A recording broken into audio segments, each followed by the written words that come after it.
ഇനി ഇവിടെ നിന്ന് ഇതിങ്ങോട്ട് എടുക്കുക. ഇപ്പോഴത്തെ ഒരു സിറ്റുവേഷനിലാണെങ്കിൽ നമുക്ക് ഗ്യാസ് ഒന്നും കിട്ടാനുമില്ല. നമ്മളെ പഴയ കുട്ടിക്കാലത്തിന്റെ ഓർമ്മകളിലേക്കൊക്കെ പോകും ഇതൊക്കെ നമ്മൾ ചെയ്യുമ്പോൾ. ഹായ് ഫ്രണ്ട്സ്, ഞാൻ ഇനി ഒരു ചിരട്ടപ്പുട്ട് ഉണ്ടാക്കിയിട്ടാ. അപ്പൊ ആ പുട്ട് ഉണ്ടാക്കിയപ്പോഴാ ഒരു കാര്യം ഓർമ്മ വന്നത്, ആ പുട്ടും കുറ്റി എങ്ങനെ ഉണ്ടാക്കണമെന്ന് നിങ്ങൾക്ക് അറിയണ്ടേ. അപ്പൊ ആദ്യം നമുക്ക് ഈ പുട്ടും കുറ്റി എങ്ങനെ ഉണ്ടാക്കുകയെന്ന് കാണാം. അത് കഴിഞ്ഞതിന് ശേഷം പുട്ട് ഉണ്ടാക്കണേ കാണാം. Okay, come on. സംഭവം ഭയങ്കര സിമ്പിൾ ആണോ. ഇതുപോലെ ഒരു തേങ്ങയുടെ ചിരട്ടെടുക്കുക. ചിരട്ടൊക്കെ ഇപ്പൊ ഭയങ്കര VIP ലെവലിലാണല്ലേ. എന്തായാലും വേണ്ടല്ല, നമുക്ക് ഇതുപോലെ ഒരു ചിരട്ട കിട്ടി.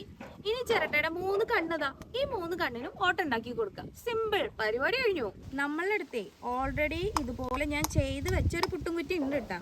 പക്ഷെ ഞാൻ നിങ്ങൾക്ക് കാണിച്ചു തരാൻ വേണ്ടിയിട്ടാണ് ഇതുപോലെ വീണ്ടും ഒന്നുണ്ടാക്കുന്നത്. അപ്പോ ഞാൻ ഓൾറെഡി ഉണ്ടാക്കി വെച്ചത് ഇനി കാണിച്ചു തരാം കേട്ടാ. ഇതാണ് നമ്മൾ ചിരട്ടയുടെ 3 കണ്ണ് ഓട്ടയാക്കി വെച്ചത്. ഇതാണ് നമ്മളെ ചിരട്ടപ്പുട്ടിന്റെ കുറ്റി എന്ന് പറയുന്നത്. ഇനി നമുക്ക് പുട്ടുണ്ടാക്കാം. ഇനി നമ്മൾ ഇതിലേക്ക് തേങ്ങ ഇട്ട് കൊടുക്കുക. പിന്നെ നമ്മളെ റാഗിപ്പൊടി ഇട്ട് കൊടുക്കുക. വീണ്ടും മുകളിൽ തേങ്ങ ഇട്ട് കൊടുക്കുക. നമ്മളെ വെള്ളം തിളച്ച് വന്നിട്ടുണ്ട്. ഇതിന്റെ മേലെ ചിരട്ട വെച്ച് കൊടുക്കുക. ഇനി നമ്മൾ ഒരു തുണി വെച്ചിട്ട് ഇതിനെ ഒന്ന് കെട്ടി കൊടുക്കണം. ഈ ആവി പോവാതിരിക്കാൻ വേണ്ടിയിട്ടാട്ടോ നമ്മളിങ്ങനെ ഒരു തുണി വെച്ചിട്ട് ഇതിനെ കവർ ചെയ്യുന്നത്. അപ്പോൾ നമ്മൾ കറക്റ്റായിട്ടൊന്ന് ഇത് വെച്ച് കൊടുത്താൽ ഈ ആവി നേരെ നമ്മളുടെ പുട്ടിലേക്ക് തന്നെ കയറിക്കോളും.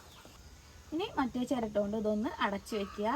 ഇതൊക്കെ ശരിക്കും ഭയങ്കര നൊസ്റ്റാൾജിയ, ഒരു നമ്മളെ പഴയ കുട്ടിക്കാലത്തിൻ്റെ ഓർമ്മകളിലേക്കൊക്കെ പോകും ഇതൊക്കെ നമ്മൾ ചെയ്യുമ്പോൾ. അപ്പോൾ നമുക്ക് മനസ്സിന് തന്നെ ഒരു ഭയങ്കര സന്തോഷം കിട്ടും. ഇപ്പോഴത്തെ ഒരു സിറ്റുവേഷനിലാണെങ്കിൽ നമുക്ക് ഗ്യാസ് ഒന്നും കിട്ടാനുമില്ല.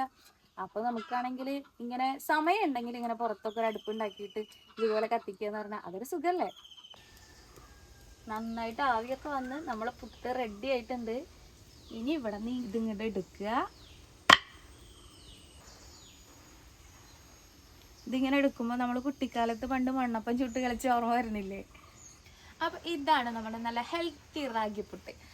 അപ്പോൾ എല്ലാവരും ഒന്ന് ഇതേപോലെ ട്രൈ ചെയ്ത് നോക്കി നോക്ക്. നമുക്കൊരു വെറൈറ്റി ഉള്ള ഓരോ ഫുഡുകൾ ട്രൈ ചെയ്യുമ്പോൾ ഒരു സന്തോഷമല്ലേ, സന്തോഷം കിട്ടും, നല്ല ഹെൽത്തിയാണ്. നമ്മുടെ ഈ പുട്ട് ഇഷ്ടപ്പെട്ടാലേ നമ്മുടെ ചാനൽ ഒന്ന് സബ്സ്ക്രൈബ് ചെയ്യണം, ലൈക്ക് ചെയ്യണം, കമൻറ്റ് ചെയ്യണം. അപ്പോൾ ഓക്കെ, ബൈ.